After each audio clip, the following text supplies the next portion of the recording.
Hello, everyone. Welcome to Celsius 233, your go-to place for fiction book summaries.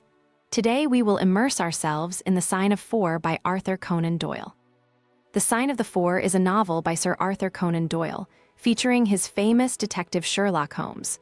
Published in 1890, it is the second novel featuring the iconic detective Sherlock Holmes and his loyal companion, Dr. John Watson. This mystery novel delves into a complex plot filled with hidden treasure, betrayal, and revenge. The novel also marks an important personal development for Dr. Watson, who meets Mary Morstan, a woman who will play a significant role in his life. Plot summary: Sherlock Holmes sat in his Baker Street flat, his lean frame slumped in an armchair, eyes clouded with boredom. His mind craved stimulation, and with no new cases, he resorted to a 7% solution of cocaine, much to the dismay of his friend and biographer, Dr. John Watson. Watson, a retired army doctor who had fought in Afghanistan, was well acquainted with Holmes' brilliance but deeply concerned about his dangerous habits. The monotony of life seemed unbearable to the great detective until the unexpected arrival of Miss Mary Morstan. Miss Morstan, a young governess with a delicate beauty and an air of quiet sadness, entered their lives with a peculiar mystery. 10 years ago, her father, Captain Morstan, had disappeared under strange circumstances after returning to London from India. For 6 years, she heard nothing until she began receiving a valuable pearl every year, always on the same date.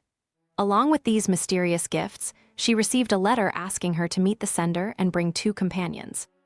Naturally, she turned to Holmes for help. Holmes was instantly intrigued. The meeting took place outside the Lyceum Theatre, where they were greeted by a nervous man named Thaddeus Sholto. Sholto revealed that his father, Major John Sholto, had been a close friend of Captain Morstan. On the night of Morstan's return to London, a quarrel over a treasure had erupted between the 2 men, leading to Morstan's sudden death. Overcome with fear of being accused of murder, Sholto's father had concealed Morstan's body and the treasure they had discovered together in India. The guilt weighed on him until his deathbed, but before he could reveal the treasure's location to his sons, Major Sholto saw a mysterious face at the window and died in terror. After Major Sholto's death, Thaddeus and his twin brother Bartholomew discovered part of the hidden treasure, a collection of valuable jewels. To atone for his father's wrongs, Thaddeus had been sending Miss Morstan the pearls, one by one. He now invited Holmes, Watson, and Miss Morstan to Pondicherry Lodge, the Sholto family home, to finally uncover the rest of the treasure. As they arrived at the grand yet eerie Pondicherry Lodge, they were greeted by silence and darkness. Bartholomew, who had stayed behind to guard the treasure, did not answer the door. With mounting apprehension, they entered the house and found Bartholomew dead in his locked room. His face was contorted in horror, much like his father's had been years before. Beside the body lay a torn note, scrawled with the words, "The Sign of the Four," and a peculiar drawing of 4 crosses. The treasure chest was empty. Holmes immediately set to work, examining the crime scene with his usual thoroughness. He deduced that the murder had been committed by 2 men, one of them a small, agile individual with a wooden leg, and the other an accomplice with bare feet. Holmes also found traces of creosote on the windowsill, which helped him track the criminal's escape route. The evidence led Holmes to believe that Jonathan Small, a convict with a wooden leg, and an accomplice from the Andaman Islands were behind both the murder and the theft of the treasure. Holmes enlisted the help of his street network, the Baker Street Irregulars, and traced the criminal's path through London.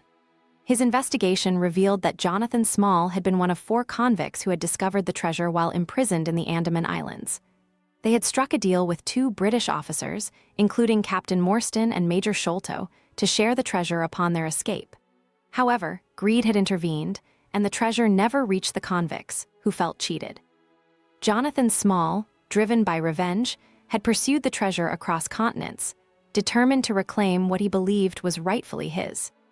As Holmes closed in on Small, he arranged for a police boat to assist in the chase along the Thames. The criminals had fled by river, using a small steam launch called the Aurora. With Inspector Athelney Jones of Scotland Yard and Watson by his side, Holmes set off in hot pursuit. The fog hung thick over the river, and the chase was a tense one. The launch sped through the murky waters, cutting through the mist as Holmes expertly directed their course. Eventually, they caught up with the Aurora. A fierce struggle ensued, with Watson firing his revolver to disable the criminal's boat. The barefoot accomplice, a native from the Andaman Islands named Tonga, was killed in the scuffle. Jonathan Small, defiant but resigned, was captured. He revealed that he had thrown the treasure into the river, its weight dragging it down into the dark depths where it would never be found again. Later, back at Baker Street, Small explained his story to Holmes, Watson, and Inspector Jones. He recounted his bitter fate as a convict in the Andaman Islands and his part in discovering the Agra treasure, only to have it stolen by Sholto and Morstan. For years, Small had plotted his revenge, always believing that the treasure belonged to him and the other members of his convict group. His only regret was that, after all the years of struggle and bloodshed, the treasure had slipped through his fingers forever. Miss Morstan, despite the loss of the treasure, found comfort in Watson's steady companionship. Watson, who had quietly fallen in love with her during their adventure, now saw an opportunity to confess his feelings.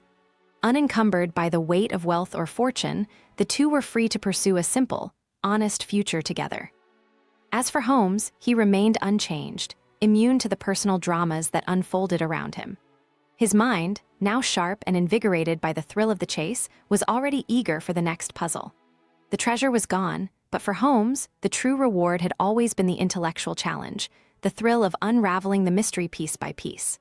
With a fresh case solved, Holmes returned to his world of deductions, where human emotions and fortunes were but variables in the grand equation of life. That's it for today, but if you're craving more, dive into the rest of Sherlock Holmes series by Arthur Conan Doyle. The details are in the description, or just search on Celsius 233. Remember, while our summaries capture the essence, they can never replace the full experience of reading the book. If this summary intrigued you, consider diving into the complete story, buy the book, and immerse yourself in Arthur Conan Doyle's original work. Bye-bye, take care, have fun.